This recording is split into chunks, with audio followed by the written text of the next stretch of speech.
dis à ton voisin la doctrine des offrandes. Nous parlons de la doctrine des offrandes. Pourquoi nous parlons de ça? Parce que il y a des fois on blâme les gens, on blâme les enfants de Dieu, on leur dit pourquoi vous ne donnez pas ça, pourquoi vous ne faites pas ça. Et des fois, nous les hommes de Dieu, on n'a pas très bien expliqué, ou bien carrément on n'a pas expliqué. Ça fait que les gens ne sont pas vraiment dans l'information, ils n'ont pas l'information, ils ont une connaissance un peu sporadique à gauche et à droite qu'ils ont ramassé par-ci par-là, et puis on veut les blâmer. Nous voulons prendre le temps d'expliquer ça. Amen. Nous avons introduit la fois passée. Pour ceux-là qui veulent avoir l'enseignement, apprenez les CD, vous aurez l'enseignement. Nous avons introduit les dimanches passés sur la doctrine des offrandes. La doctrine, c'est quoi? C'est l'ensemble des vérités qui touchent ou qui parlent sur un sujet. Ici, nous parlons sur les offrandes. Est-ce que c'est biblique? Et si c'est biblique, quelles sont les vérités bibliques? Qu'est-il à dire par rapport à ça? Dans Proverbe chapitre 3, Proverbe 3, verset 9 à 10, Proverbe 3, verset 9 à 10, la Bible dit ceci: honore le Seigneur avec tes biens et avec les prémices de toutes tes récoltes. Alors tes granges ou tes greniers seront remplis d'abondance et tes cuves déborderont de vin. C'est dans le Proverbe chapitre 3, verset 9 à 10. Honore le Seigneur avec tes biens et avec les prémices de toutes tes récoltes.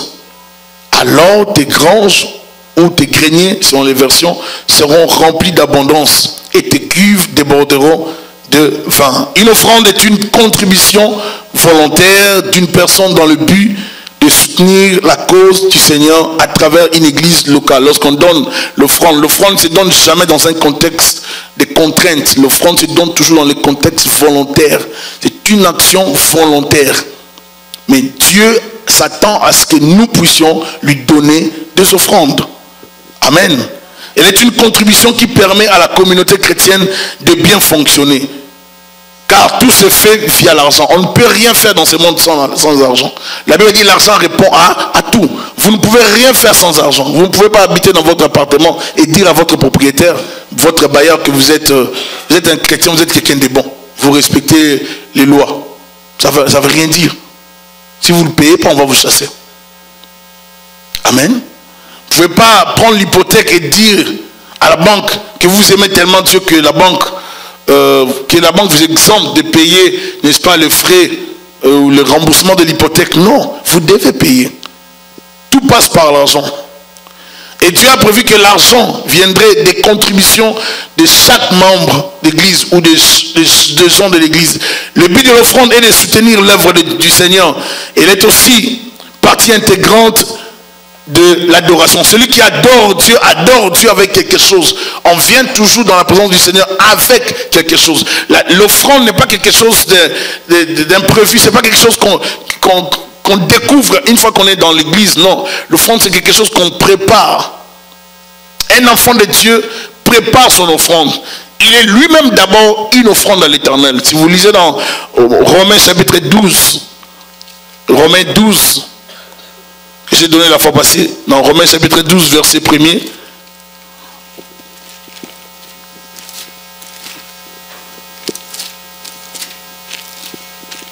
La Bible dit, Romains 12, 1, je vous exhorte donc, frères, par les compassions de Dieu, à offrir vos corps comme un sacrifice vivant, saint, agréable à Dieu, ce qui sera de votre part un culte raisonnable. Je vous exhorte, frère, par les compassions de Dieu, à offrir vos corps comme un sacrifice. Un sacrifice, c'est une oblation, c'est une offrande. Amen. À offrir vos corps, vous pouvez dire comme une offrande vivante ou vivante, sainte, agréable à Dieu. Donc d'abord, toi en tant qu'enfant de Dieu, tu dois être une offrande. Tu dois t'offrir. La relation que nous avons avec le Seigneur, c'est une relation du créateur avec la créature. du Père avec ses créatures, ou bien ses fils et ses filles. Il dit, vous devez vous offrir. L'apôtre le dit. Vous ne pouvez pas approcher Dieu n'importe comment. Dieu nous a sauvés par les sacrifices de son Fils Jésus-Christ. Jésus-Christ est l'offrande qui nous a délivrés du péché, n'est-ce pas? Offrez vos corps comme un sacrifice vivant. Ce sacrifice doit être comment? Ça doit être saint, agréable à Dieu. Ce qui sera de votre part un culte raisonnable. Avant d'amener à Dieu, à l'Éternel, les matériels, l'argent, les choses que nous donnons à Dieu, d'abord nos cœurs. D'abord ton cœur doit être connecté à l'Éternel. Ce qui fait de nous des chrétiens authentiques, ce n'est pas l'argent, les matériels que nous apportons. C'est le cœur. Est-ce que ton cœur est en relation avec Dieu? Est-ce que ton cœur est connecté à Dieu? Les gens qui ont le cœur dans l'œuvre de Dieu, on les voit. On les voit partout dans le monde. Partout dans les églises, on peut comprendre une personne qui a le cœur par rapport aux choses de Dieu. On peut aussi comprendre une personne qui a besoin d'utiliser Dieu ou qui a un projet d'exploiter Dieu. Ou une personne qui approche Dieu pour recevoir de Dieu quelque chose et puis partir. Mais il y a de ceux-là qui ont à cœur l'œuvre de Dieu. Il y a de ceux-là qui ont à cœur servir Dieu. Prier, servir Dieu, adorer Dieu, c'est une préoccupation première dans leur vie. L'offrande fait partie de l'adoration. Tu adores Dieu avec ton offrande. D'abord, avant d'amener quelque chose de matériel, toi-même tu dois t'offrir. Tu dois t'offrir. Quand tu poses tes actes doivent glorifier Dieu. Ta conduite doit glorifier Dieu. Tu dois être constamment une offrande à l'Éternel, partout où tu es. Dans tes relations à l'extérieur de l'église, au travail, à l'école, à l'université, au 16e collège, partout, tu dois garder l'image d'une offrande, d'une personne qui vit pour le Seigneur. C'est ça, être une offrande. Et si tu comprends cette réalité, tu te diras, je ne peux plus vivre n'importe comment. C'est être une offrande à l'Éternel, c'est être consacré totalement pour Dieu. Je suis consacré à l'Éternel. Je suis réservé pour Dieu. Il y a des choses que je ne peux plus faire en tant qu'enfant de Dieu. Vous savez, il y a beaucoup de choses que nous ne pouvons plus faire. Si vous choisissez Jésus-Christ, vous ne pouvez plus tout faire. Vous n'avez plus la possibilité de tout faire. Il y a des choses que vous devez rater. Et vous devez accepter de les rater. Vous ne devez pas chercher à les récupérer. Vous les perdez, vous les ratez. C'est fini, vous les avez perdus. En choisissant Jésus-Christ, vous avez perdu le péché. Vous avez perdu la musique du monde. Vous avez perdu Maria Carey. Vous avez perdu Lady Gaga. Vous avez perdu tous les chantres américains que vous aimez. Vous les avez perdus. Parce qu'eux, ils adorent Satan. Ils sont dans l'industrie satanique. Ils n'ont plus honte des bandits qui sont des satanistes. Toutes ces stars d'Hollywood n'ont plus honte aujourd'hui d'afficher leur couleur. Il n'y a que vous les chrétiens, nous les chrétiens, qui sommes gênés. Nous sommes tout le temps gênés d'afficher nos couleurs. Et lorsqu'on se rend devant les gens, on est gêné, on est mal à l'aise. On ne veut pas que les gens voient que nous sommes des chrétiens. Sinon, vous avez peur qu'on puisse vous catégoriser, vous mettre quelque part. Non, ne vous gênez pas, bien-aimés. Tu es une offrande à l'Éternel. Et une offrande qui doit être agréable. Une offrande sainte. Dans Proverbe 11, 24 à 25. Proverbe 11, 24 à 25.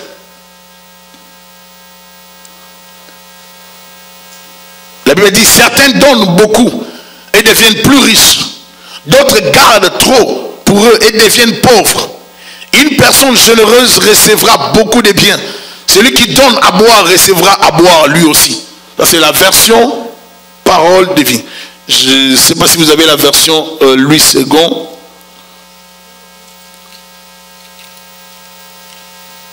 Louis II.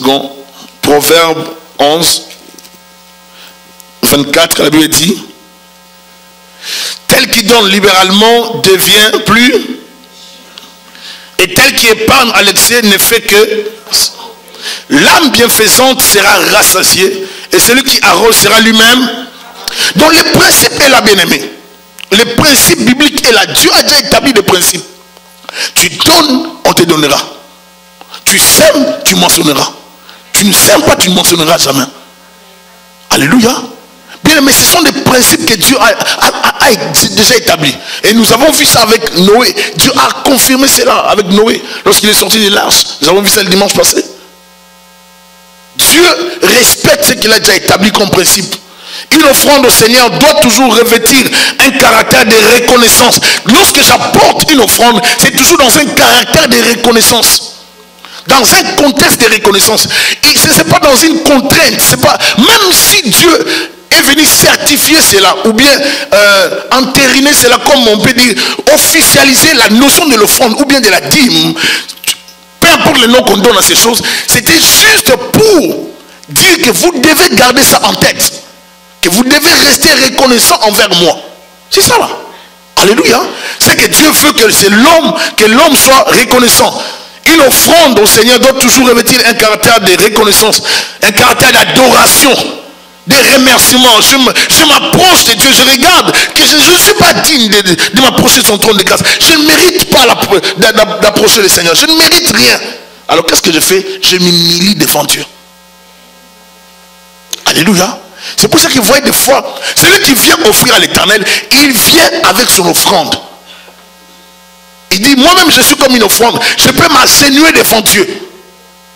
Je prends mon offrande, je jette à terre. Comme je vous ai dit dans l'enseignement de Jésus-Christ. Viens à l'église, sens-toi à l'aise. Tu as un problème, une requête. Viens, mets-toi à genoux ici. Prends ton offrande, mets ici. Ici c'est considéré comme l'autel du Seigneur. Prends ton offrande, amène ton offrande ici. Mets ton offrande à terre. Adore Dieu. Parle à Dieu de ton problème. Le Seigneur qui est au ciel te le rendra. N'attendez pas seulement. Soyez des hommes et des femmes souples dans la présence de Dieu. Des hommes et des femmes qui ont compris ce que Dieu a fait dans leur vie. Ne vivons plus comme des gens qui n'ont pas Dieu, qui sont étrangers au principe de Dieu, aux choses de Dieu. Vivons comme des hommes et des femmes qui comprennent la notion biblique de l'offrande. Lorsque Dieu en parle, Dieu ne veut pas que nous puissions donner dans un contexte de contrainte, mais toujours dans la compréhension que j'adore Dieu, que je reconnais ses bienfaits dans ma vie. Comment rendrai-je à l'Éternel tous ces bienfaits? Les psalmistes s'est posé cette question. Dieu veut des hommes et des femmes reconnaissants. L'offrande découle de la générosité d'un cœur envers le Seigneur, notre Dieu. Et ça se donne à travers l'église du Seigneur. Il y a des gens, comme je l'ai dit la fois passée, plusieurs réclament l'intervention de Dieu. Je vais voir Dieu agir dans ma vie. Si Dieu ne fait pas ceci ou cela, pendant un mois, pendant les 2 mois qui arrivent, je vais prendre les décisions, je vais quitter l'église. Mais tu vas quitter l'église. Tu vas quitter, c'est sûr que Dieu ne va pas faire comme ça, tu vas quitter l'église. Vous devez savoir, plusieurs chrétiens aujourd'hui jouent avec Dieu. Dieu n'est pas notre garçon de course. Je me dire à quelqu'un, Dieu n'est pas notre garçon de course. Dieu, il faut comprendre que Dieu est souverain. Il est tellement souverain qu'il domine.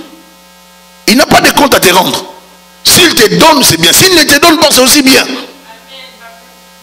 Mais toi, tu dois l'adorer, tu dois l'honorer. C'est lui qui t'a créé. Si tu n'avais pas créé, tu n'allais pas exister. Si tu existes, c'est par sa grâce. Il dit à Jérémie, alors que tu n'étais même pas encore formé, je te connaissais. C'est-à-dire, quelqu'un qui te connaissait déjà avant que tu ne te connaisses. Avant que tu n'existes, lui te connaissait. Vous ne voyez pas qu'il vous a aimé?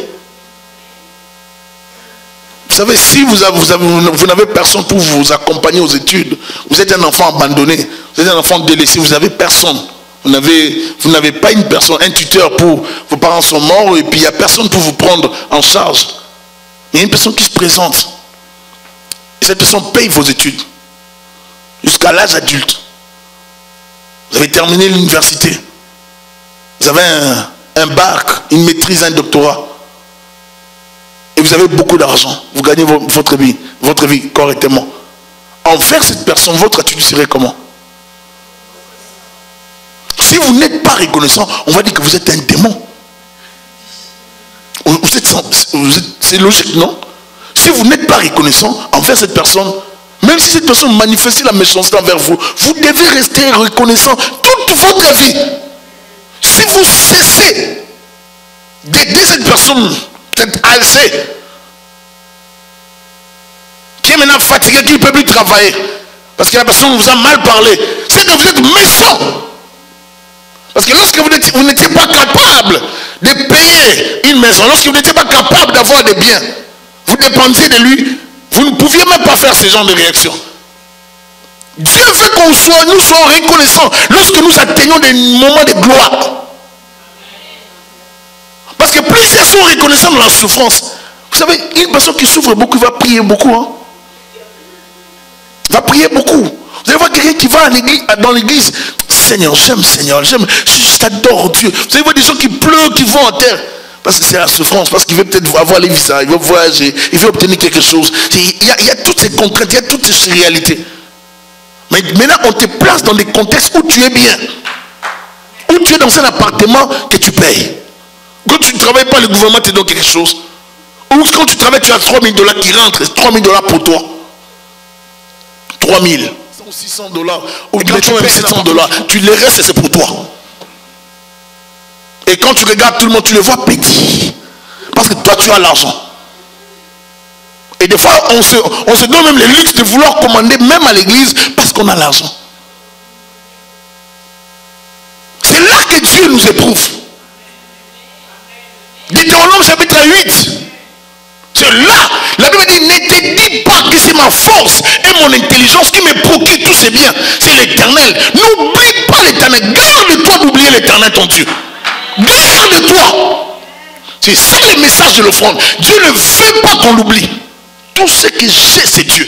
Tout ce que j'aurai, c'est Dieu. Parce que c'est le souffle de vie que tu as, c'est Dieu qui te l'accorde. Quand tu te réveilles le matin, qu'est-ce que tu fais? Tu lui dis merci, n'est-ce pas? Chaque mois, nous payons nos factures, n'est-ce pas? Si tu regardes la télé, tu payes la télé. Dans certains pays, on paye de l'eau. L'électricité, on paye. Même si ce n'est pas facturé 1 mois ou 2 mois. Mais nous payons les 2 mois. Nous payons chaque mois. À raison de 2 mois. Amen. Donc, on vous facture tout ça. Mais Dieu ne vous facture pas. Dieu vous demande seulement ce geste de reconnaissance. C'est ça l'offrande. Être reconnaissant. On vous a gardé tout le mois. Tu as travaillé, tu as fait 5 000 $. Tu es content, tu fais des projets. Tu dis, moi si j'ai fait une année, je vais acheter une maison. Tu fais des projets. Mais si Dieu dit, demain tu seras paralysé, tu ne vas pas sortir. Tu seras affaibli, tu seras inutile. Est-ce que vous êtes là? Je suis pasteur, je connais beaucoup de choses. Et j'ai vu des gens pleurer. Un homme souffrir. Parce qu'il avait prévu d'acheter une maison avec sa femme, ils ont acheté une maison. Et l'homme tombe malade. Il ne fonctionne plus une partie. La même femme avec laquelle ils ont acheté la maison commence à les malmener devant ses yeux. Tu as beaucoup travaillé. Maintenant, elle te voit inutile. Elle te trompe devant tes yeux. Tu es incapable de te lever. Vous avez besoin de Dieu, même lorsque vous avez l'argent. Sinon, Dieu peut enlever la vie. Il peut même commencer à te détruire petit à petit. Tu le vois de tes yeux. Tu pars, mais tu es vivant. C'est encore plus douloureux de partir de la sorte. Où tu vois que ta jambe droite ne fonctionne plus. Tu parles bien, mais ça ne fonctionne pas. Tu deviens inutile à la maison. Tu ne peux rien faire. Ou des fois pour parler, tu n'arrives plus à parler. Tu parles comme Sylvester Stallone. Parce que pour ceux qui savent, c'est comme ça qu'ils parlent. Bien, mais vous jouez avec ce que nous blaguons, peut-être nous rigolons, mais c'est la vérité. Dernièrement, il y a on a appelé de la France pour me dire que notre diacre de l'église là-bas a connu l'attaque. Il est paralysé d'une partie. Donc, c'est une paralysie partielle, tout ça. Bien aimé, c'est déstabilisant. Mais la plupart du temps, lorsqu'on dit aux gens, donnez-vous dans la prière, donne-toi dans la prière. Non, moi vous savez, quand on a l'argent, quand on est bien dans la santé, nous pensons tout contrôler. Lorsque vous êtes, je regardais hier comment les gens ont pleuré un frère qui est mort, un chrétien africain, tout ça, congolais, qui est mort à, je crois, 32 ans.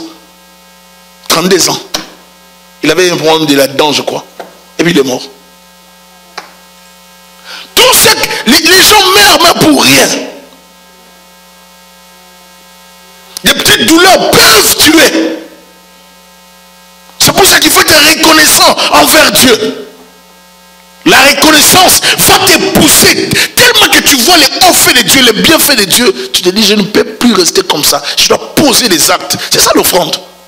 Nous sommes bloqués. L'offrande, ce n'est pas une surprise. J'arrive à l'église, on me dit, donne l'offrande. Je regarde. Bon, tu prends un $5. Comme quelqu'un disait, mais tout l'argent, la femme l'avait donné des pièces. $5. Cette femme-là, si elle avait beaucoup d'argent, elle allait donner plus.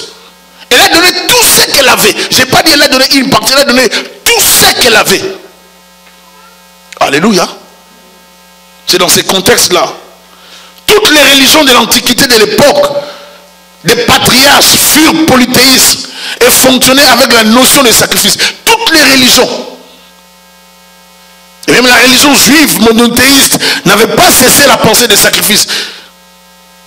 Ils avaient tous cette pensée, garder le sacrifice, honorer leur Dieu. À l'époque de Christ, cela fut respecté. Autrement par le sacrifice et des offrandes. Les apôtres furent sévères avec cette notion de finance. Vous voyez, le premier maître du Saint-Esprit dans les actes des apôtres, c'est à cause de quoi? Le premier maître du Saint-Esprit dans les actes des apôtres. C'est à cause de quoi? Ils ont vendu leur bien. Ils avaient le droit, n'est-ce pas, d'en faire ce qu'ils voulaient. Ils avaient la liberté d'utiliser cet argent. Moi, à leur place, j'allais venir vers les apôtres et leur dire, écoutez, je vais utiliser mon argent autrement, je vous donne 30%. Vous voyez? Et Dieu n'allait pas les tuer. Dieu n'allait pas les tuer. Mais c'est le fait de mentir. Oh, ils ont menti à une personne qui était terriblement remplie par le Saint-Esprit.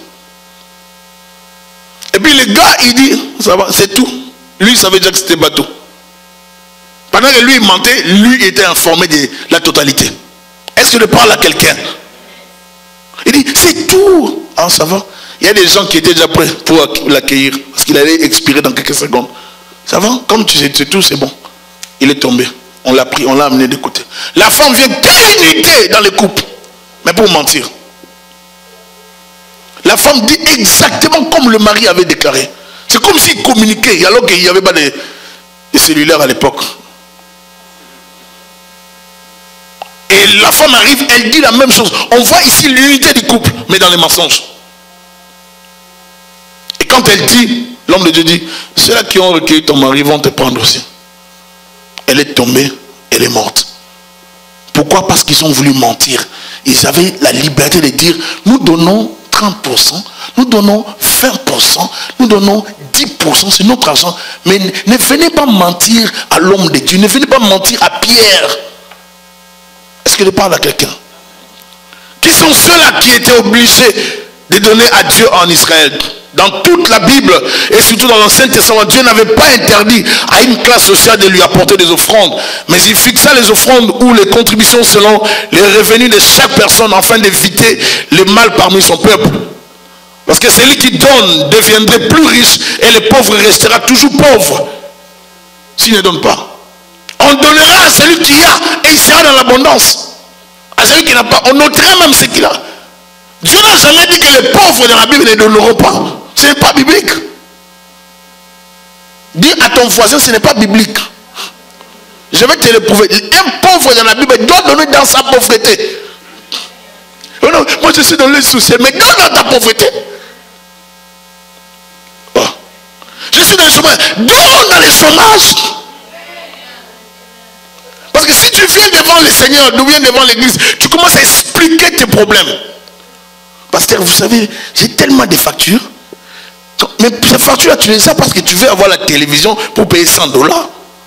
$100 de la télévision, alors que tu ne regardes même pas certaines chaînes. Plusieurs, sur 150 chaînes, tu regardes peut-être 2 chaînes. Mais pourquoi tu as autant de chaînes?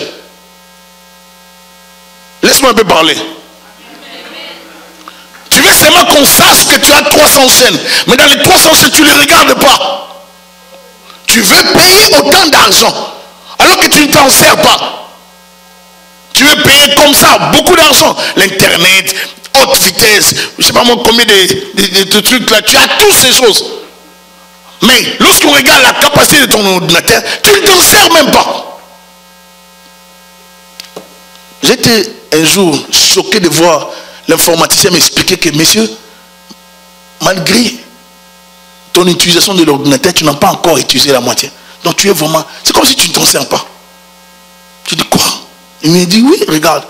Alors c'est là que je me suis efforcé de comprendre l'utilisation de l'ordinateur. Il y a des gens qui achètent de l'ordinateur. Tu pars, tu achètes de l'ordinateur, tu amènes, mais tu ne l'utilises même pas. Tu l'utilises peut-être à 2%. Est-ce que vous comprenez?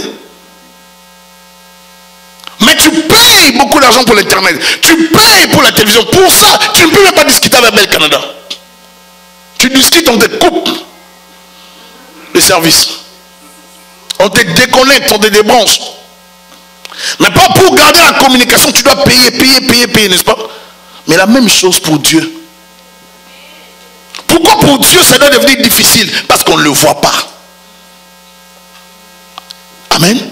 Comme je ne vois pas Dieu, ça doit être très compliqué. Je dois être compliqué avec Dieu. Si je le voyais, ça sera facile. Or Dieu dit, c'est pas comme ça que vous devez faire. Vous devez craindre Dieu même lorsque vous ne le voyez pas. Ce qui fait de nous des chrétiens, c'est sentir l'autorité omniprésente de Dieu partout. Même lorsque nous ne le voyons pas, nous sentons, nous savons qu'il nous voit. Il y a des choses qui peuvent nous arriver comme des péchés, des tentations. Dès que tu veux les commettre, tu dis, Dieu me voit. Tu n'as pas besoin de voir la caméra qui répond. On a placé une caméra qui me regarde. Non! Tu dois croire que Dieu te voit. Dieu m'observe, moi Thierry. Et si tu marches avec cette pensée, tu ne vas pas mentir, comme je l'ai dit l'autre fois. Certaines personnes, vous voyez quelqu'un qui danse avec l'enveloppe, vous pensez que la personne danse avec je ne sais pas quoi. Vous pensez que... On a dit danse pour le Seigneur, oui, donne avec joie. Tu donnes avec joie, mais tu mords le Seigneur dans la danse. Tu ne donnes pas avec joie, tu ne donnes pas avec joie, tu donnes avec égoïsme. Celui qui parle à l'excès, ça profite davantage. Est-ce que je parle à quelqu'un? Si tu sais faire un bien et que tu ne le fais pas, tu commets quoi? Une bonne chose. Tu commets quoi? Un péché, hein? Celui qui sait faire un bien et qui ne le fait pas, commet un péché. L'offrande fait partie de l'adoration. Alléluia. Parce que celui qui donne deviendrait plus riche et le pauvre restera toujours pauvre. Parce qu'il n'a pas. Non, pour Dieu, tous devaient donner, car la bénédiction tombe dans la vie de celui qui donne. Celui qui sème peu moissonnera peu, et celui qui sème abondamment moissonnera abondamment, dit le Seigneur. On donnera à celui qui a et il sera dans l'abondance, et on ôtera à celui qui n'a pas, il sera dans la pauvreté. Pour Dieu, tout le peuple devait lui apporter les offrandes. Le prophète arrive, il croise une femme. La femme s'apprêtait à faire un petit gâteau, manger et mourir avec son enfant. Le prophète devait normalement laisser cette femme. Lorsque l'homme de Dieu voit cette femme, il dit, va d'abord, fais-moi un gâteau que je mange et puis je traiterai ton problème. Ça révèle une méchanceté dans l'analyse humaine. Une cruauté démoniaque. On peut les traiter des tons, on peut dire, mais ces garçons, les prophètes là, c'est un comédien. Il a vu une femme. Il a demandé à une femme pauvre comme ça, qui n'avait rien. Elle n'avait que cette farine avec de l'huile. Il n'a pas pensé à cette femme. Les pasteurs d'aujourd'hui. Il a dit, fais les gâteaux, amène que je mange. Oh, cette femme aussi, quelle obéissance. Je ne sais pas qu'est-ce qu'il avait poussé. Elle est allée, elle a fait comme elle a dit, mais moi j'ai prévu ça de manger avec mon fils, après nous allons mourir. Donc elle a tracé les plans de sa mort. Elle savait qu'en mangeant on n'aura plus rien, on va mourir. Non. Or, elle avait en face d'elle quelqu'un qui allait prolonger sa vie. Alors si elle était liée dans le matériel, elle n'allait pas avoir la vie. Sa vie allait s'écourter. Bien aimé, ne vivez pas pour le matériel. Tout est de Dieu, tout vient de toi et nous recevons de ta main ce que nous t'apportons déclarant ta vie. Dieu te bénit, bénit aussi son œuvre. Dieu te donne dans son œuvre. C'est la bénédiction de l'Éternel qui enrichit. Elle ne se fait sur aucun chagrin. Lorsque Dieu t'accorde, sois ouvert. Quand tu donnes, tu seras encore béni davantage. Elle a donné, elle a vécu le miracle. Vous savez la suite. Dieu l'a béni. Amen. Elle n'est plus morte à cause de la famine qui frappait le pays. sortis d'Israël de l'Égypte, Dieu leur demanda d'aller voir leurs voisins, afin de leur demander certains biens matériels pour aller l'adorer au désert. Avec ça comme des offrandes. Dieu va leur dire de les demander. Demander même de l'or. Ils sont allés prendre. Vous allez m'adorer avec ça dans le désert. Est-ce que je parle à quelqu'un? Dieu n'a pas sorti Israël de l'Égypte sans les brebis, sans leurs taureaux, sans leurs animaux. Ils avaient leurs bêtes avec eux. Parce qu'ils devaient continuer, même dans les déserts, offrir à l'Éternel. Est-ce que je parle à quelqu'un? Mais vous ne pouvez pas fonctionner dans ce monde sans les sacrifices. Vous ne pouvez pas vivre la main de Dieu dans votre ministère, dans votre vie, sans faire des sacrifices. Si vous ne faites pas les sacrifices, si vous êtes un homme de Dieu, ou bien une femme de Dieu, une personne qui aspire au ministère, qui veut faire de grandes choses avec Dieu, mais vous ne gênez pas. Vous mangez du 1er janvier au 31 décembre. Vous dormez toujours sur votre lit parce que c'est un très beau lit. Ça vous a coûté $3,000 ou 4,000 ou 2,000. Vous allez toucher aux fétiches. Parce que vous n'avez pas le temps pour jeûner, vous n'avez pas le temps pour prier. Vous, votre problème, c'est vous reposer, c'est manger, c'est bien vous habiller. Non, en le faisant, je sers aussi le Seigneur. Je donne à mon Dieu du faveur de Dieu. Il n'y a pas seulement les sacrifices dans les jeûnes, il y a aussi les sacrifices dans les actes posés. Je veux que Dieu bénisse mes affaires. Je veux que Dieu bénisse mon entreprise. Je vais bâtir une entreprise. Je vais faire des affaires. Je vais acheter des camions. Je vais ouvrir une entreprise en Afrique. Je vais moi, faire quelque chose ici au Canada. Je vais faire ça. Qu'est-ce que je fais? Je pars chercher la bénédiction de l'Éternel pour que Dieu sécurise mon entreprise. Comme ça, je ne tomberai pas en banqueroute, en faillite. J'ai besoin de la bénédiction de Dieu. S'il y a un souci, je dirai à Dieu, souviens-toi, j'avais fait. Mais il y a des gens qui n'ont pas la sagesse spirituelle, qui n'ont pas cette sagesse. Non, je commence d'abord, si Dieu me bénit, les premières recettes, je verrai comment je pourrais vous soutenir, donner à l'église. Les gens pensent des fois faire grâce à Dieu, en faisant les dons, c'est comme si, bon, je vous aide. Non, vous n'aidez pas, vous êtes en train d'adorer Dieu. Vous êtes en train d'adorer Dieu, vous accomplissez ce qui est biblique. Et si vous y allez avec la pensée de l'orgueil, Dieu ne va pas vous bénir. En les faisant, tu attires la bénédiction. Je plaide les parents qui n'ont pas la sensibilité spirituelle pour comprendre que même pour leurs enfants, ils sont censés faire des choses pour leurs enfants. Vous allez voir des parents des fois qui ne se rendent pas compte. Qui se rendront peut-être compte dans la tombe. Parce que lorsque le petit Jésus est venu dans le monde, les parents l'ont amené où? Où? Au temple. Hein? Où il y avait Siméon et Anne la prophétesse. Siméon était content de voir les petits enfants. Est-ce que les parents de Jésus sont venus? Ils ont dit, ah Siméon, nous aimons tellement Dieu. Ça c'est l'enfant de Dieu. Non. Vous aimez Dieu? Oui. Mais ils ont donné des toutrelles. Ils ont donné l'offrande pour Jésus-Christ. Les parents de Jésus ont donné quoi? L'offrande des pauvres. Ils n'ont pas dit, comme on n'était pas des riches, on ne va pas donner. Ils ont donné l'offrande des pauvres. C'est-à-dire, Dieu nous a bénis par un enfant. Nous venons devant Dieu, recevons la bénédiction de l'enfant et nous lui témoignons symboliquement la reconnaissance.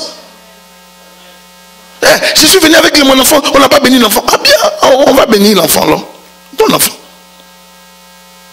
Il y a toujours une marque de reconnaissance. Il faut être reconnaissant. Pensez à cela pour les enfants. Ainsi vous attirez une faveur sur vos enfants. Vous démontrez aussi la reconnaissance envers Dieu qui vous l'a donné. À la sorte. Et aussi dans la construction ou dans les préparatifs des matériaux du temple. Le roi David demanda à tout le peuple de faire des offrandes volontaires. Dans 1 Chronique, si vous prenez avec moi 1 Chronique 29. Est-ce que quelqu'un est fâché parce qu'on parle de l'offrande? Je demande. Mais je vais quand même parler de ça. Après on va s'arranger si tu es fâché.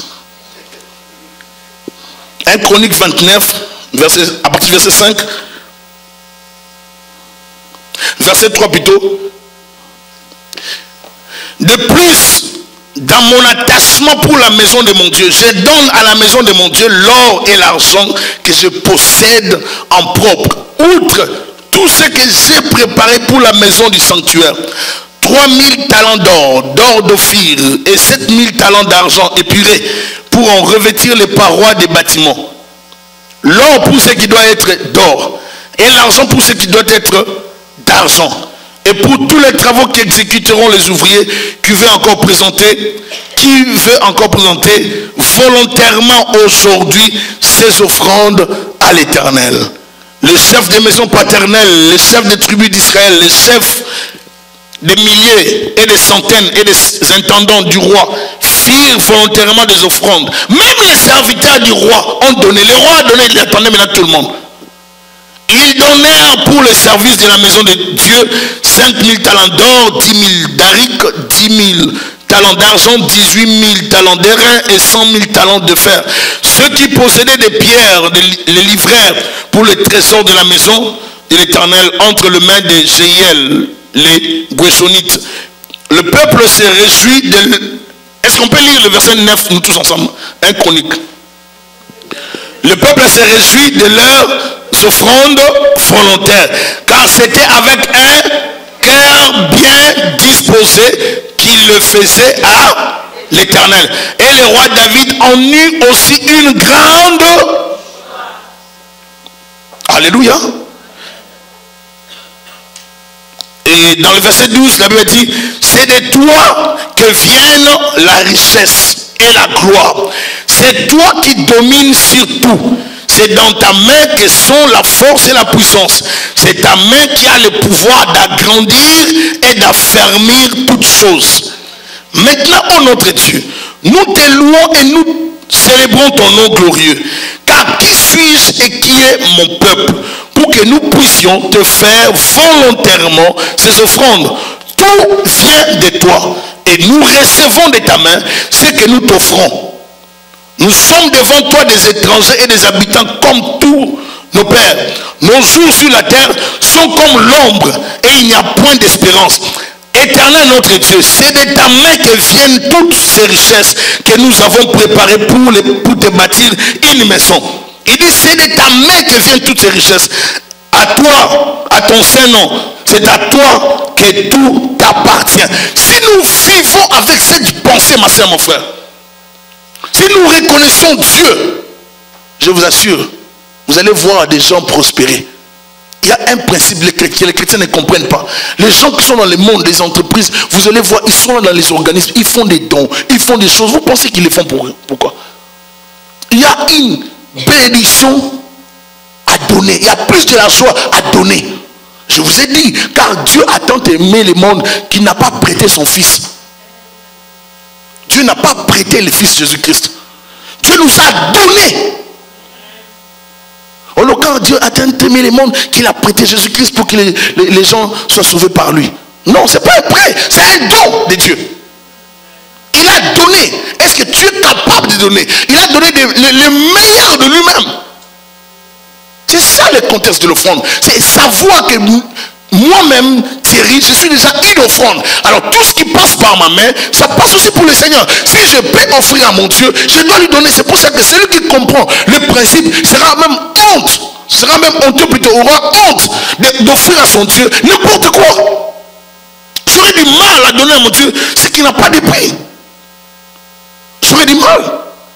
Plus tu vois la grandeur de Dieu dans ta vie, plus tu connais la grandeur de Dieu, ma soeur, mon frère, tu ne peux pas lui offrir n'importe quoi. Vous savez voir des gens qui font des promesses à Dieu lorsqu'ils sont dans la souffrance. Dieu, si tu me bénis seulement.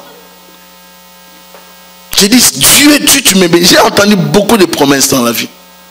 Si tu me bénis, parce que si Dieu me bénit seulement, tu vas voir chaque mois, je vais donner l'offrande à l'église, des dîmes. Oh, gloire à Dieu. Nous sommes habitués.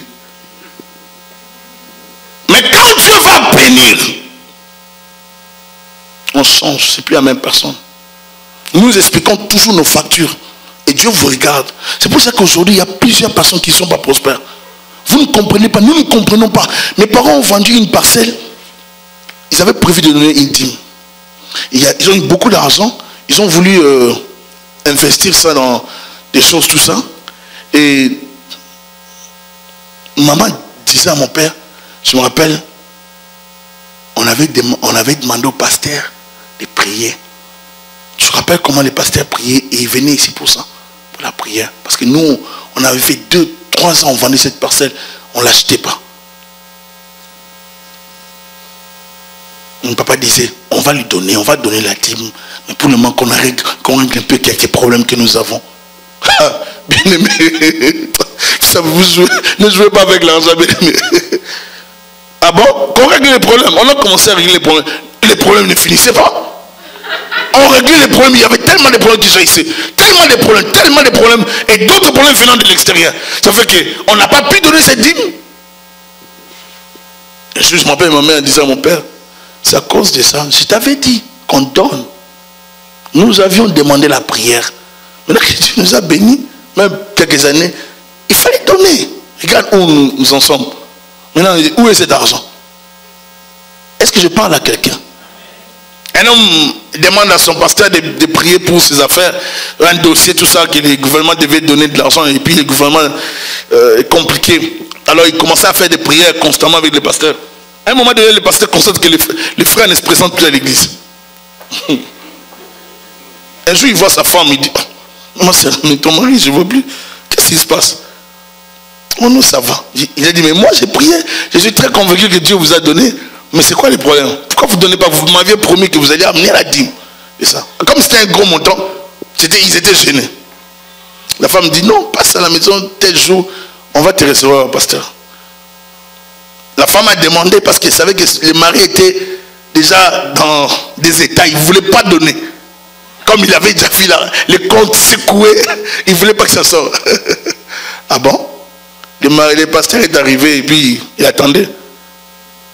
Et puis la femme est entrée dans la chambre avec le mari, ils sont sortis. À un moment donné, la femme sort avec une enveloppe, elle donne au pasteur. Le pasteur a prié pour eux. Le pasteur a demandé, c'est vraiment la dîme du montant? Oui. C'est vraiment la dîme, c'est la totalité, c'est plus de 10 000, je ne donne pas le montant. C'est la totalité, c'est plus de 10 000 $, donc, qui se retrouvent dans l'enveloppe. Et directement, le mari était comme enfoncé dans le siège, dans la chaise plutôt. Il était comme même malade, comme quelqu'un qui était, oh, comment cette femme a donné autant d'argent? Il ne fallait pas. Quand tu fais une promesse, tu dois l'accomplir. Tu veux que Dieu te bénisse, accomplis ta promesse.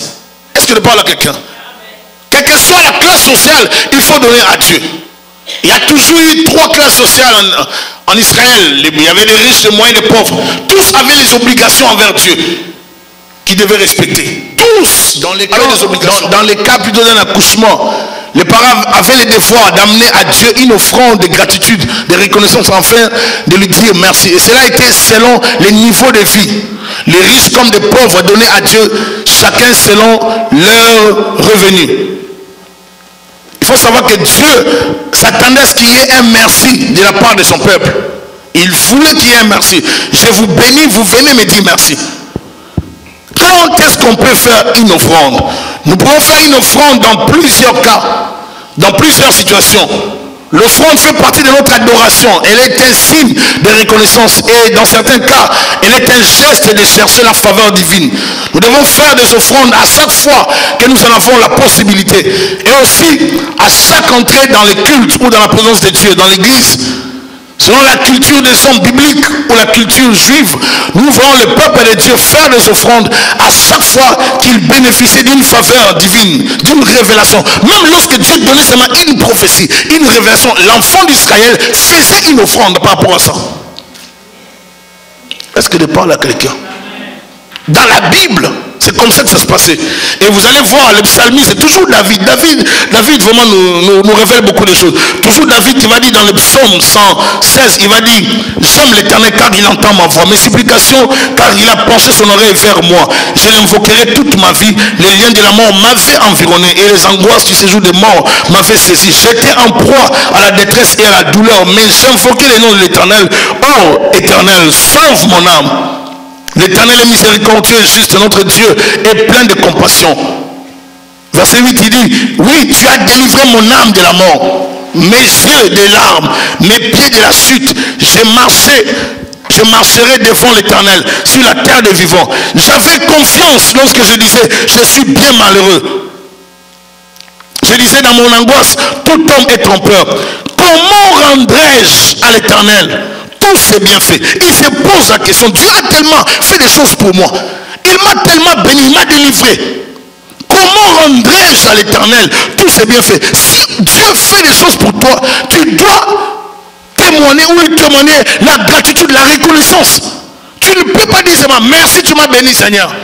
Gloire à Dieu. Non, gloire à Dieu ne suffit pas. Oh Seigneur, alléluia, merci Seigneur. Non, ça ne suffit pas.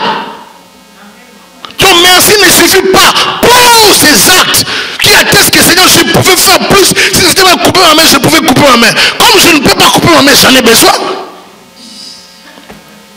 Alors je pose cet acte, je te donne ça. C'est du symbolisme, c'est symbolique, mais ça parle. C'est symbolique, mais ça parle. Dieu a besoin de ces gestes symboliques. Dieu a besoin de ces gestes symboliques qui attestent réellement que mon cœur est dans la joie de te servir, de t'adorer, de te dire merci. Alléluia. Comment rendrai-je à l'Éternel tous ses bienfaits envers moi? Il a fait tellement de bonnes choses dans ma vie. Je leverai la coupe de délivrance et j'invoquerai le nom de l'Éternel. J'accomplirai quoi? Mes vœux envers l'Éternel en présence de tout son peuple. Verset 17. Je t'offrirai un sacrifice d'action de grâce et j'invoquerai le nom de l'Éternel. J'accomplirai mes vœux envers l'Éternel en présence de tout son peuple. Alléluia. Bien aimé, il faut bien lire la Bible. Il ne faut pas seulement on prend. Écoutez, moi je vais dire une chose aujourd'hui. Je ne suis pas cessationniste dans la théorie, bien les théologies plutôt des cessationnistes, des gens qui voient la fin en toute chose. Qui pour eux, l'offrande, la dîme, c'est fini. Ça, c'est fini. Ils sont cessationnistes, ils voient la fin en toute chose. Il n'y a plus de miracles, il n'y a rien, il n'y a rien. Donc on est là, on sert Dieu. On sert un Dieu incapable qui ne fait pas de miracles, qui ne guérit pas, qui ne délivre pas. On sert un Dieu qui fait que l'église fonctionne sans argent, mais compris. Non. Non, c'est pas ça. Dieu continue à agir. Dieu n'a pas encore rétabli les miracles. C'est nous, les humains, qui avons stoppé à croire à la main de Dieu. Dieu n'a pas rétabli les miracles. Ça prend des hommes et des femmes assoiffés de sa présence. Ça prend des hommes et des femmes qui peuvent chercher la force de Dieu. Ça prend des hommes et des femmes déterminés à voir Dieu agir dans leur vie. Bien aimé, Dieu n'a pas rétabli les miracles. Dieu n'a pas arrêté. Dieu agit encore. L'offrande parle, l'offrande de quelqu'un. Tu peux poser une action avec ton offrande et ton offrande parle devant le Seigneur. L'offrande n'a pas commencé dans la période mosaïque. L'offrande n'a pas commencé avec la loi. La loi est venue plus tard. L'offrande a commencé avant la loi. Ce n'est pas dans la loi. L'offrande n'a pas commencé avec la loi. Il ne faut pas dire, oh non, la dîme c'est dans la loi. Mais Abraham n'a pas donné la dîme dans la loi. Il a donné avant la loi. Si nous prenons, il a donné la dîme à Melchisedec. Jésus-Christ et c'est Melchisedec, si on doit parler comme ça. Il est plus que la loi. Il est avant la loi. Alléluia. Selon ce que nous lisons dans Hébreu, je crois chapitre 7. Donc, si Christ est plus que la loi, Christ n'a pas non plus, dans la Bible, dans le Nouveau Testament, aboli la dîme. Il n'a pas parlé de ça. Il n'a pas dit que j'abolis à partir d'aujourd'hui la dîme. Même quand Jésus, les pharisiens, je ne vais pas trop parler de la dîme aujourd'hui, les dimanches après, j'aborderai très bien en profondeur la dîme. Mais Christ n'a pas aboli ça. Et même si d'autres disent, les apôtres n'ont pas parlé de la dîme, n'ont pas vraiment enseigné sur la dîme, d'où nous devons conclure que la dîme n'est pas biblique. Mais les apôtres, si les apôtres n'ont pas, la Bible, il faut savoir ceci, si les apôtres n'ont pas parlé de la dîme, ou si la Bible ne nous donne pas de versets dans les actes des apôtres concernant la dîme, ça n'exclut pas non plus son existence. Parce que nous devons être réfléchis. Comment l'église fonctionnait? Maintenant, si nous prenons les actes des apôtres chapitre 2, qu'est-ce que la Bible nous dit? Prenez actes des apôtres chapitre 2, qu'est-ce que la Bible dit? Actes des apôtres chapitre 2. Vous allez voir plus que la dîme. Chapitre 2, verset 45. Lisez avec moi à haute voix. 1, 2, 3. Ils vendaient leurs propriétés et leurs biens et ils en partageaient les produits entre tous, selon les besoins de chacun. Ils étaient chaque jour tous ensemble, assidus au temple. Ils rompaient les pains dans les maisons et prenaient leur nourriture avec joie et simplicité de... Amen. Bien, mais il vendait leur propriété. Il prend sa propriété, sa maison, la parcelle, il vend ça, il amène l'argent, il met au pied des apôtres. Les apôtres devaient s'en charger pour, n'est-ce pas, aider les plus démunis, les pauvres. Il vendait, c'était plus que la dîme, ça. Est-ce que je parle à quelqu'un? De nos jours, est-ce qu'il y a des gens qui donnent encore des maisons? Quelqu'un qui prend sa maison et dit j'amène ça, je donne à Dieu. De nos jours, est-ce qu'il y a des gens qui peuvent faire ce genre de sacrifice? Je ne pense pas que ces gens avaient plus que nous. Mais je pense que ces gens avaient compris la vision de Dieu. Ils avaient compris les pourquoi. Ils ont dit non, la dîme c'est rien. La dîme c'est même minime. Nous transcendons, nous allons au-delà de la dîme. Ils n'ont pas donné la dîme, ils sont allés au-delà de la dîme. Il y a plusieurs personnes, même les 1/10 qu'on demande, on se plaint pour ça. Mais ici, ils sont allés au-delà des 1/10. Ils ont tout donné. Il ne faut pas qu'on reste là dans les débats de la dîme. Moi je dis c'est de la basse classe, les débats de la dîme. Un jour j'ai prêché quelque part, je vois un couple qui m'attaque, qui m'agresse verbalement. Prouve-nous bibliquement. Un couple qui m'attaque après la prédication sur la dîme. Est-ce que c'est biblique la dîme? Donne-nous les explications. J'ai dit, oh, mais allez prendre les CD, je viens de prêcher sur ça. Prenez les CD, et si vous avez des questions par rapport au CD, venez me voir. Pourquoi vous vous acharnez à combattre la dîme? La dîme était donnée pour des Lévites. Parce qu'ils étaient au travail du Seigneur. Est-ce que vous êtes avec moi? Qu'est-ce que les Lévites faisaient? Ils étaient quoi? Quelle était leur fonction? Ils étaient qui? Amen. Ils étaient des sacrifiés. Un sacrificateur c'est qui? Les prêtres qui font la prêtrise, n'est-ce pas?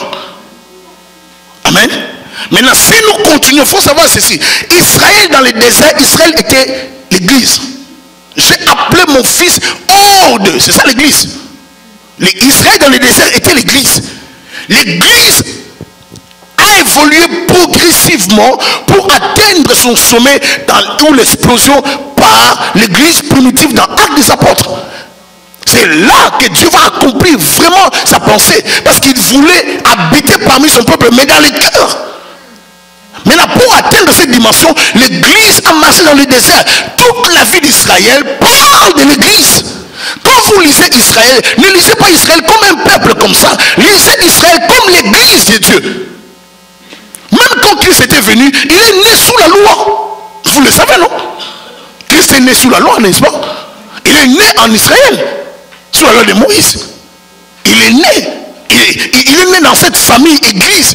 Donc Israël était l'église de Dieu. Leur conduite, leurs choses révélaient l'état de l'église de Dieu. Les enfants d'Israël, ce sont eux l'église. Progressivement, Dieu devait maintenant atteindre l'accomplissement des promesses. Dans Actes des Apôtres, il va leur dire, attendez jusqu'à ce que je vienne. Par qui? Par les consolateurs, le Saint-Esprit. Et lorsque le Saint-Esprit va descendre, il va remplir la vie de tout un chacun.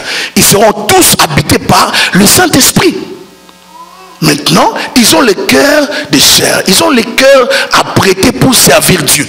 Le Saint-Esprit en eux commence à les convaincre. Il commence à enlever les mal. Il commence à enlever les péchés. Parce qu'il ne travaille plus de l'extérieur. Il est directement en eux. Il opère de l'intérieur. Amen. Est-ce que vous êtes avec moi? Maintenant, quand l'Esprit de Dieu commence à travailler en eux, il ne les empêche pas d'obéir à la loi, plutôt d'obéir à l'ordre de Dieu. Il faut savoir ceci, même ici dans l'église primitive, donner ne devait pas se faire dans les contextes de la loi, parce que Christ était déjà mort. C'est plus la loi qui devait régir. Christ est mort, mais Christ n'a pas aboli toute la loi. Je vous ai dit l'autre fois, si Christ avait aboli la loi, ou bien comme les gens disent, mais Christ est venu, il n'a pas parlé des dîmes, Christ n'a pas parlé de ça, Christ n'a pas fait ça, ou ceci ou cela. Je vous ai dit, ah bon? Si Christ n'a pas fait ça, alors, donc Christ est venu, il a dit qu'on ne va pas donner la dîme. Alors Christ, comme il est venu, donc il a permis aux gens de tuer, parce qu'il a dit tu ne commettras pas des meurtres, tu ne convoiteras pas. Il a permis aux gens de faire ces choses.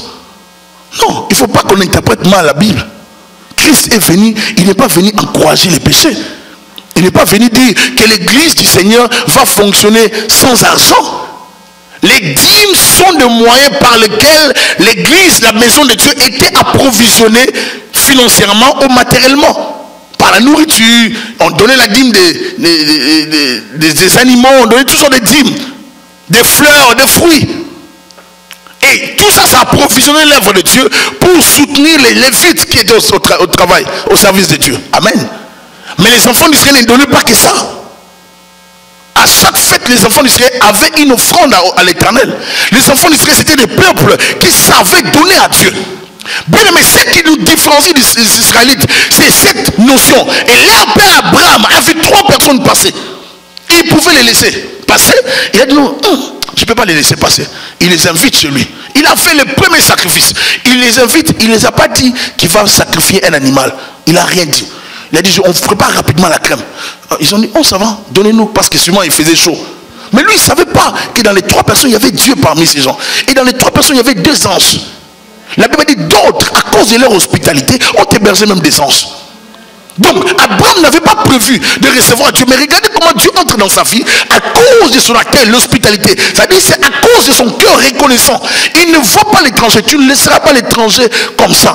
Il n'a pas voulu laisser l'étranger. Cette loi qui est venue plus tard, parlant de l'étranger, Abraham l'a appliquée avant la loi.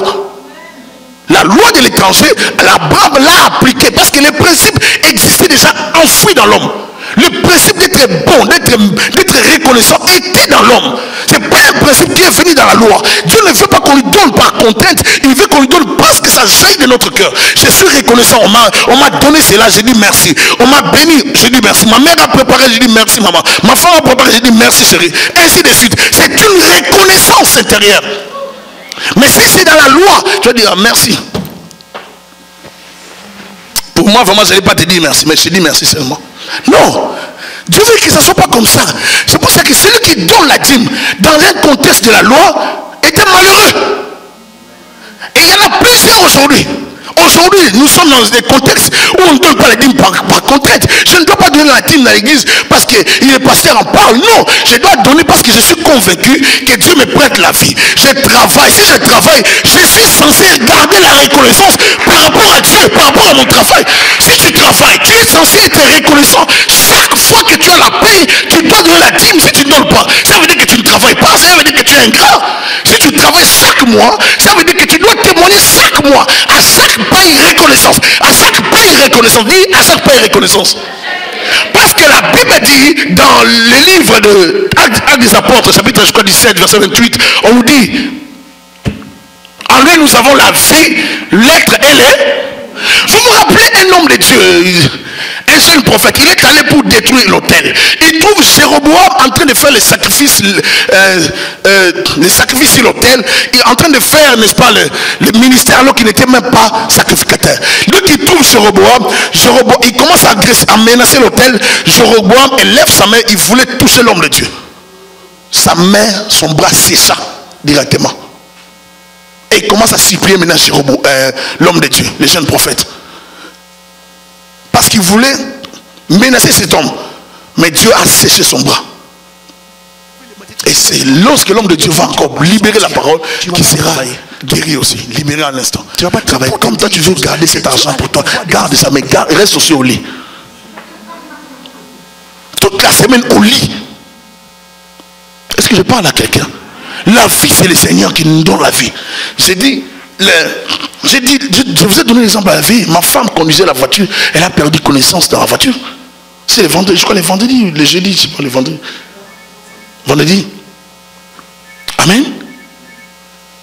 C'est Dieu qui nous garde, bien aimé. C'est Dieu. Parce qu'il faut savoir que si Dieu ne te garde pas, tu n'auras rien sur la terre. Tu ne pourras rien réaliser. Écoutez, lisez ceci. Juge chapitre 13. Juge 13, Manoach. On va lire Manoach. Juge 13. Juge 13, 15 à 25. Juge 13, 15 à 25. Juge 13, 15 à 25. Quelqu'un dit pourquoi pasteur parle de ces messages. Dit le pasteur est en train de m'aider. Mais réponds, le pasteur est en train de m'aider. Je veux que tu prennes dans la Bible. Je ne veux pas que tu puisses me poser des questions après. Pasteur, prouve-moi bibliquement. Non, prends ta Bible là où tu es. Prends ta Bible, là on est dans la Bible. Maintenant nous lisons dans la Bible. Manoach, dans Juge 13, 15 à 25. La Bible dit, Manoach dit à l'ange de l'Éternel, permets-nous de te retenir et de t'apprêter un chevreau. L'ange de l'Éternel répondit à Manoach: quand tu me retiendrais, je ne mangerai pas de ton mets, mais si tu veux faire un holocauste, tu l'offriras à l'Éternel. Manoach ne savait point que c'était un ange de l'Éternel. Et Manoach dit à l'ange de l'Éternel: quel est ton nom, afin que nous te rendions gloire quand ta parole s'accomplira? L'ange de l'Éternel lui répondit: pourquoi demandes-tu mon nom? Il est merveilleux. Vous voyez, l'ange de l'Éternel était le seul ange qui recevait l'adoration. C'était, comme on dit, la manifestation théophanique de Christ. On l'appelle ici merveilleux. Vous pouvez faire les liens si vous allez dans Isaïe, vous allez comprendre. Verset 19. Manoach prit les chevaux et l'offrande et fit un sacrifice à l'Éternel sur le rocher. Il s'opéra un prodige pendant que Manoach et sa femme regardaient. Comme la flamme montait de dessus l'autel vers le ciel, l'ange de l'Éternel monta dans la flamme de l'autel. À cette fois, Manoach et sa femme tombèrent la face contre terre. L'ange de l'Éternel n'apparut plus à Manoach et à sa femme. Alléluia. Ils étaient là, l'homme et la femme. On nous cite juste le nom de l'homme, les parents de Samson. Vous connaissez l'homme fort, non? Ceux qui avaient des cheveux là. Alors, et on annonce la venue de cet enfant. On leur dit que cet enfant, pour cet enfant, la maman ne doit pas toucher les liqueurs fortes, des boissons enivrantes. Il ne doit pas toucher tout ce qui est impur, il ne doit pas le manger. On donne des restrictions. Et puis l'ange va parler avec l'homme.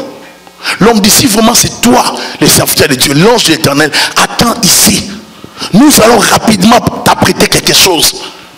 Nous ne pouvons pas te laisser partir comme ça. On n'a pas d'enfant. Tu viens nous annoncer la venue de Samson. Tu nous annonces une bonne nouvelle. Nous ne voulons pas que tu partes comme ça. Nous voulons sceller la révélation par un sacrifice. Est-ce que je parle à quelqu'un? C'est assez intéressant de voir comment Dieu nous enseigne et comment l'homme n'arrive toujours pas à comprendre. Mais les satanistes comprennent, les occultistes comprennent plusieurs principes que les chrétiens. Dieu, à travers l'ange de l'Éternel, attend l'humain. L'homme est parti, il cherche l'offrande. Dieu attend à travers cet ange de l'Éternel. Dieu attend. Dites-moi dans la Bible quelqu'un qui a retenu Dieu comme ça. C'est par quoi? Vous connaissez quelqu'un d'autre qui l'a retenu comme ça?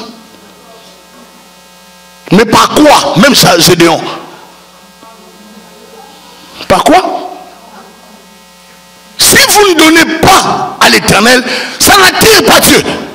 Et quand on manifeste la reconnaissance, même dans le cas de Gédéon, Dieu attend l'offrande. Ici, Dieu a attendu que l'homme aille préparer le chevreau. Il amène, il l'offre, et l'ange éternel entre dans le feu, il monte avec. C'est-à-dire, j'agrée ton offrande, j'agrée ta prière. C'est une marque de reconnaissance, l'offrande. Ce n'est pas une contrainte. Tu ne crois pas la Bible, ne donne pas. Est-ce que vous me suivez? Tu ne crois pas la Bible, ne donne pas. C'est une contrainte pour toi. Parce que tu es encore sous la loi. Tu crois la dîme, mais donne. Ça va t'attirer la bénédiction. Tu ne crois pas, mais ne donne pas. Garde comme ça. Tu n'auras pas aussi la bénédiction liée à la dîme. C'est un principe du choix, bien-aimé. Nous devons savoir faire le choix. Je crois, je donne. Je ne crois pas, je reste. Il n'y a pas de problème. Mais il faut savoir, celui qui donne sera arrosé. Celui qui arrose sera arrosé. Celui qui n'arrose pas ne sera pas arrosé. Celui qui sait un peu sera béni, mais pas dans la même grandeur que celui qui a semé abondamment. Si tu donnes abondamment, tu seras béni abondamment. C'est-à-dire, Dieu est en train de nous dire, selon les vertus bibliques, que ta bénédiction, ton offrande dépendra de ta sémence.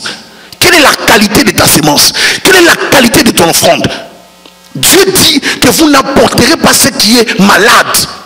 Vous n'apporterez pas un animal malade. Vous apporterez ce qui est en bonne santé. Est-ce que je parle à quelqu'un? Mais si toi tu amènes maintenant une offrande malade aujourd'hui, tu as un compte qui est à 150 000 $, mais quand tu donnes à Dieu, tu calcules toujours $3. $3 tu mets dans l'enveloppe. Tu penses que tu es en train d'aider. Tu ne fais rien avec ton $3. Oh non, mais tout c'est l'argent. 5 $ c'est l'argent. Ce n'est pas l'argent, c'est l'argent. oui, mais ça ne fait rien faire. Il faut être conséquent et être intelligent. Il faut évaluer les besoins de l'œuvre de Dieu. Alléluia. Et être conséquent par rapport à ça. Être reconnaissant par rapport à ce que Dieu a fait pour toi. Il y a des gens pour lesquels Dieu peut se taper la poitrine. Dieu peut dire, toi tu peux savoir, tu peux, rappelle-toi où tu étais. Moi je dis, bien aimé, si Dieu était, si Dieu pouvait nous prêter son autorité, c'est sûr qu'on allait faire des dégâts. Je vous assure. Parce que Dieu est tellement bon. Et je vous assure, l'amour de Dieu, Dieu des fois il voit comment nous mentons, mais il reste calme. Parce que Dieu est bon, je vous assure. Dieu sait tout, il sait comment nous mentons.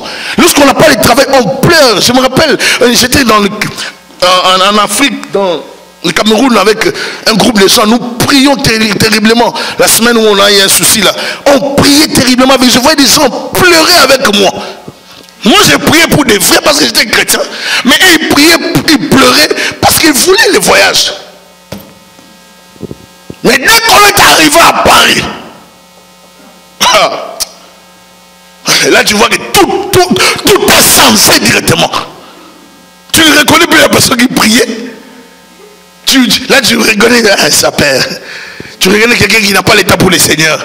Quand certaines personnes, j'ai prié Dieu que ces gens restent dans la souffrance. La souffrance pour certaines personnes est une bonne chose.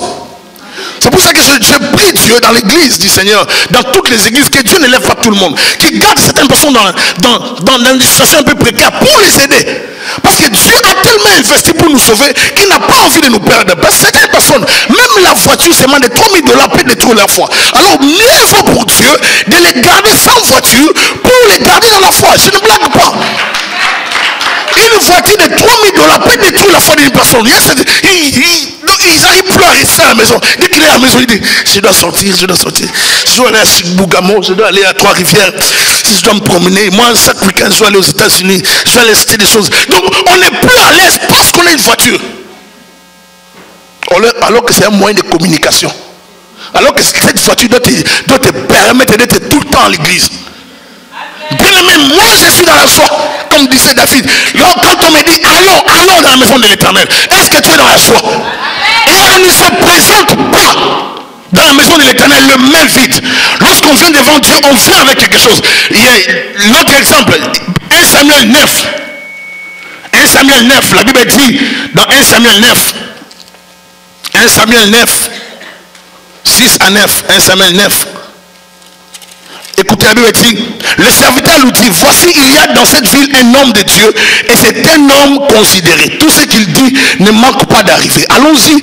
Donc peut-être nous fera-t-il connaître le chemin que nous devons prendre, parce qu'il avait perdu les ânesses de son père. Là c'est Saül. Saül dit à son serviteur, mais si nous y allons, que porterons-nous à l'homme de Dieu? Car il n'y a plus de provisions dans nos sacs. Et nous n'avons aucun présent à offrir à l'homme de Dieu. Qu'est-ce que nous avons? Est-ce que vous lisez dans votre Bible avec moi? Verset 8 avait dit, le serviteur reprit la parole et dit à Saül, voici j'ai sur moi le quart d'un cycle d'argent. Je le donnerai à l'homme de Dieu et il nous indiquera notre chemin. Je le donnerai à l'homme de Dieu et il nous indiquera. Des fois les gens sont très méchants. Si vous n'êtes pas reconnaissant envers Dieu, vous ne serez pas aussi reconnaissant envers les gens que Dieu établit. Dites amen. Ne m'intimidez pas. J'ai préparé ça, je sais que je vais dire ça. Amen. Si vous n'êtes pas reconnaissant envers les gens que vous ne voyez pas, vous aurez du mal à voir la reconnaissance même envers nous les hommes de Dieu. Il m'est visible que vous voyez. Saül a perdu les ânesses de son père. Il part le chercher. On lui dit qu'il y a un homme de Dieu ici qui peut nous indiquer. Pour avoir la révélation, Saül dit ceci. Mais on n'a rien, moi je n'ai rien, on n'a rien dans les sacs. Son serviteur lui dit, on a quelque chose. Je peux donner ça. Les serviteurs qui donnent ça pour son maître, je peux donner ça pour avoir l'accès. Est-ce que vous avez vu Samuel refuser après? Lorsqu'ils sont allés, ils ont donné ça. Samuel, le prophète Samuel avait refusé. Oh non, gardez votre argent. Dieu n'a pas besoin de ça. Il a dit ça. Lisez, continuez la lecture à la maison, vous allez voir. Est-ce que Samuel a dit non, on n'a pas besoin de cet argent? Saül garde cet argent. Non. Lorsqu'il a donné, il a déclenché la prophétie. Ils ont récupéré d'abord leurs biens, leurs ânesses, et puis il a rencontré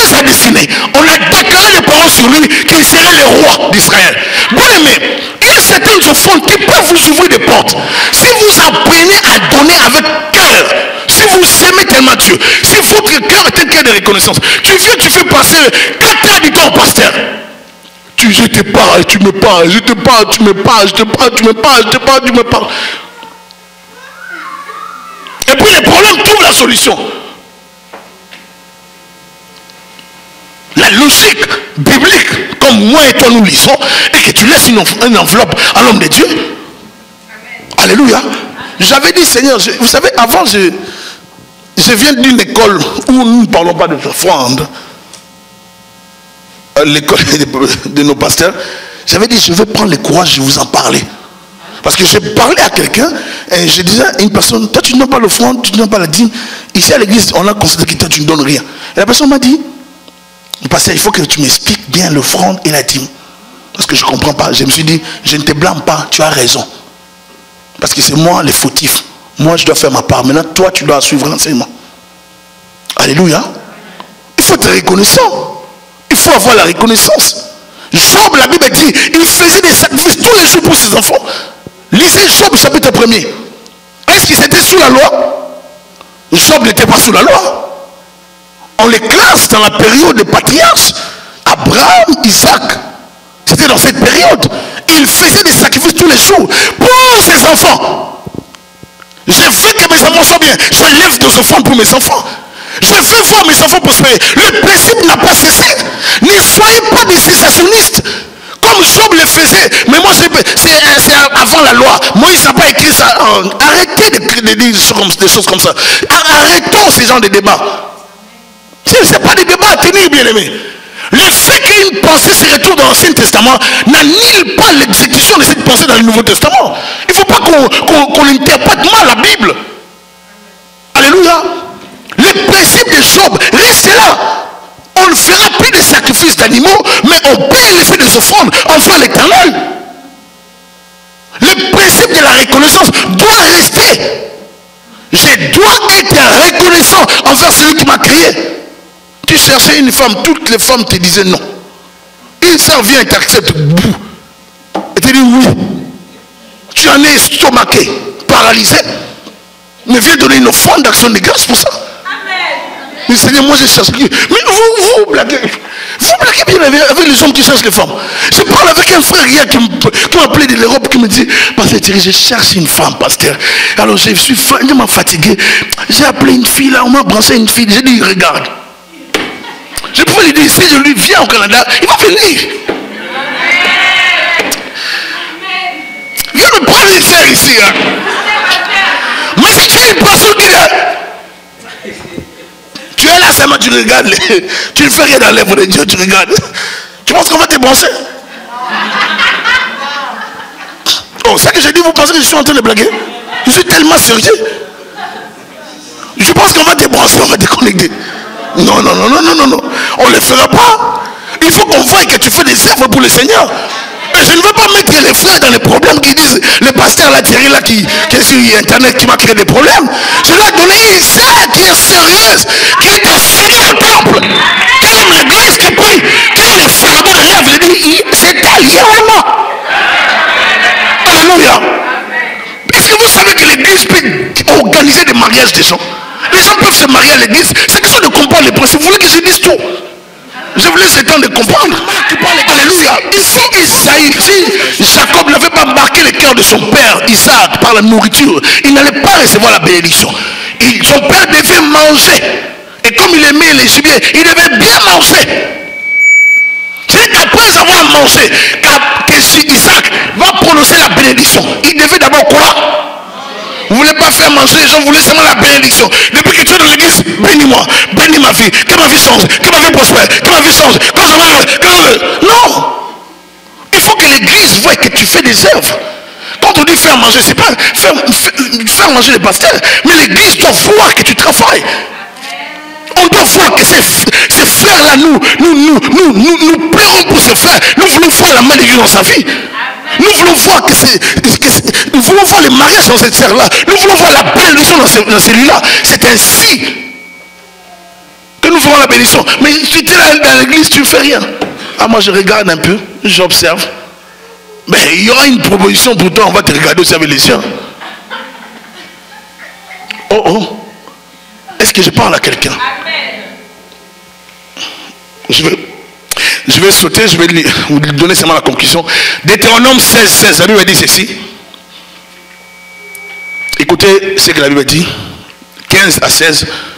3 fois par an, toute ta population mâle devra paraître devant le Seigneur, ton Dieu, au lieu qu'il choisira, à la fête des pains sans levain, à la fête des semaines et à la fête des huttes. On ne paraîtra pas devant le Seigneur les mains vides. Chacun donnera ce qu'il pourra selon sa bénédiction. Est-ce que vous me suivez bien? Selon la bénédiction que l'Éternel, que le Seigneur ton Dieu lui aura accordée. Donc on ne paraîtra pas devant le Seigneur les mains vides. Chacun donnera ce qu'il pourra, même les pauvres, selon la bénédiction que le Seigneur ton Dieu lui aura accordée. Deutéronome 12, 5 à 6. Vous les chercherez seulement au lieu que le Seigneur votre Dieu choisira parmi toutes vos tribus pour y placer son nom. Ce lieu, c'est l'église ou le temple de Jérusalem, et l'y faire demeurer. C'est là que tu iras. C'est là que vous apporterez vos holocaustes, vos sacrifices, vos dîmes, vos prélèvements, vos offrandes votives, vos offrandes volontaires, ainsi que les premiers-nés de vos gros bétail et de votre petit bétail. Et c'est tellement clair, bien aimé. Le principe est que tout devait être amené dans les lieux que Dieu devait choisir. Ça, c'était l'ancienne alliance. Et maintenant, plus tard, ça sera dans les temples. Et aujourd'hui, c'est dans l'église du Seigneur. Amen. Dieu n'a pas annihilé avec la reconnaissance. La reconnaissance est un principe qui va rester toute la vie. Reconnaître les bienfaits de Dieu, c'est toute la vie. Ce n'est pas dans une période de Moïse ou bien mosaïque, ce n'est pas avant Moïse, c'est toute la vie. Les gens qui nous ont précédés devaient être reconnaissants. Nous avons vu Caïn et Abel, nous avons vu Noé dès qu'il est sorti de l'arche, il a posé l'acte. La reconnaissance, ça doit être naturel, ma soeur, mon frère. Quelqu'un te fait du bien.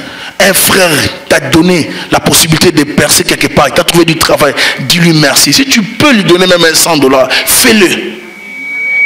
Ne dis pas seulement, ah, il m'a trouvé du travail, mais ah, c'est pas lui qui travaille. Non, c'est méchant. Donne-lui. Et s'il veut refuser, donne-lui encore de force. Ajoute même $50. Alléluia. Mais il faut être reconnaissant les uns envers les autres. Pas seulement envers le Seigneur, mais les uns avec les autres. Ta sœur t'a donné une opportunité, quelque chose. Ton frère a fait du bien pour toi dans la vie. Sois reconnaissant. L'ingratitude est un péché. Et nous vivons tous les jours avec des hommes et des femmes ingrats qui n'ont pas la gratitude, qui n'ont pas la reconnaissance. Quelqu'un qui fait du bien pour toi, tu dois lui témoigner le respect. Tu ne dois pas le vénérer, mais tu dois lui témoigner le respect et la reconnaissance toute ta vie. Parce que tu sais que si cette personne ne s'était pas investie dans ta vie, tu allais te retrouver dans cette situation. C'est pour ça que je dis toujours dans ma vie, certaines personnes, mieux valait pour ces gens de rester dans cette situation, dans certaines situations. Pour certaines personnes, je répète ce que je dis, je suis très sérieux dans ce que je dis, il fallait que certaines personnes, et il faut même encore aujourd'hui, que d'autres personnes qui pleurent dans certaines situations, qui restent dans ces genres de situations. Amen. Tu as tellement étudié, tu demandes un travail, tu veux être professeur d'université. Et Dieu sait que si tu deviens professeur, tu ne vas pas les servir. Mais il faut que Dieu t'empêche d'être professeur, comme ça tu vas les servir. Mieux vaut que Dieu te bloque. Certains blocages de Dieu sont importants pour garder la foi de son peuple. Parce que Dieu n'a pas besoin de te perdre. Alléluia. Est-ce que nous sommes reconnaissants envers le Seigneur? Donc nous comprenons que la dîme, les dons, les offrandes, toutes ces choses, la libéralité, ça vient du cœur. Ce n'est pas quelque chose de la loi. Et si quelqu'un donne par la loi, ça ne sert à rien. Tu donnes par contrainte. Mais si tu donnes parce que tu as compris, Dieu ne manquera pas de te bénir. Que Dieu vous bénisse abondamment. On peut acclamer le Seigneur.